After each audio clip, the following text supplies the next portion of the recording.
दिला जातो की नाही ते। पुढची आणखी एक महत्त्वाची बातमी बघूया। अजित पवार गटाच्या 22 आमदारांनी आमच्याशी संपर्क साधला असा दावा रोहित पवारांनी केलाय। मात्र शरद पवार त्यातल्या 10 ते 12 आमदारांनाच घेतील असंही रोहित पवारांनी म्हटलंय।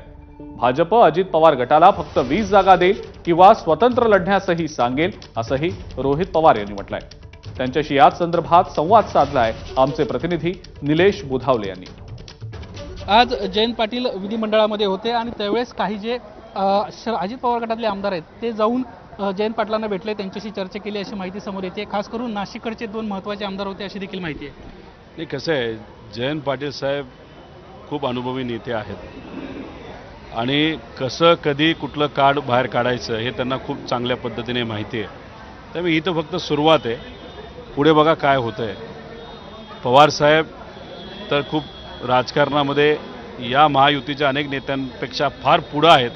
ते लोकसभेमध्ये साहेबांनी दाखवूनच दिलं, विधानसभेत तर ते अजून जास्त दाखवतील। त्यामुळे साहेब आणि त्यांना जोडीला जयंत पाटील साहेब आणि इतरही आमच्यासारखे कार्यकर्ते मिळून नक्कीच जे कोणी चांगले असतील, साहेबांनी जसं सांगितलं तसं त्यांचं स्वागत आहे।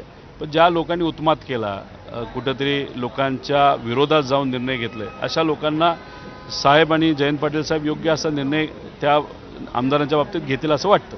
ज्या पद्धतीने अजित पवारांना सध्या विरोध होताना आपल्याला पाहायला मिळतोय, पुण्यामध्ये विरोध असेल, आज इंदापूरमध्ये तर एका कार्यकर्त्यांना थेट आपल्या पक्षाच्या मीटिंगमध्येच त्यांच्या विरोधामध्ये आवाज उठवल्याचं पाहायला मिळालं।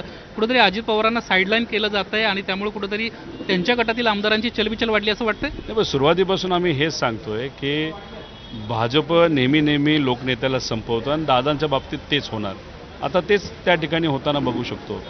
आता नेतेसुद्धा भाजपचे जेव्हा बोलतात खूप सकारात्मक अजितदादांबद्दल बोलताना काही दिसत नाहीत। आता कार्यकर्ते भाजपला सुद्धा कार्यकर्त्यांना भाजपच्या धाडस यायला लागला अजितदादांच्या विरोधात बोलायला। मग आता हे ठरलंय का मुद्दा म्हणून केलं जात आहे की अजितदादांना वेगळं करायचं, सर्व सीटवर अजितदादांच्या आमदारांना उभं करायचं, पाडण्यासाठी उभं करायचं, पण आदरणीय पवार साहेबांचा जो पक्ष आहे त्याची मतं खाण्यासाठी उभं करायचं।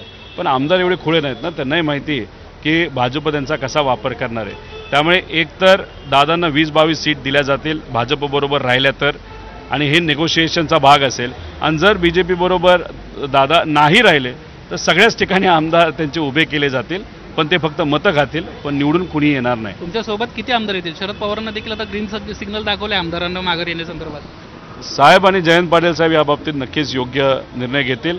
चर्चेत तर अनेक आहेत, 18, 19, 20च्या पुढे आहेत, हे मी आधीपासून सांगितलेलं आहे। घ्यायचं कोणाला हे साहेब आणि जयंत पाटील साहेब ठरवतील। काय क्रायटेरिया असेल? कारण की ज्या पद्धतीनं शरद पवारांवर टीका झाली मोठ्या प्रमाणामध्ये, काही 5-6 लोक सोडले तर बाकीचे टीका करताना पाहायला मिळत नव्हते। काही आमदार खूप आधीपासून काही महिन्यांपासून संपर्कात आहेत, त्यांना वेगळ्या गोष्टीमध्ये अडकवलं जाईल, त्यांच्या नातेवाईकांना अडकवलं जाईल, अशा पद्धतीने धमकी दिल्यामुळे काही आमदार पलीकडे गेलेले आहेत। त्यामुळे ते तसे विचाराने पक्के आहेत, फक्त काही प्रमाणात नातेवाईकांसाठी ते घाबरले होते।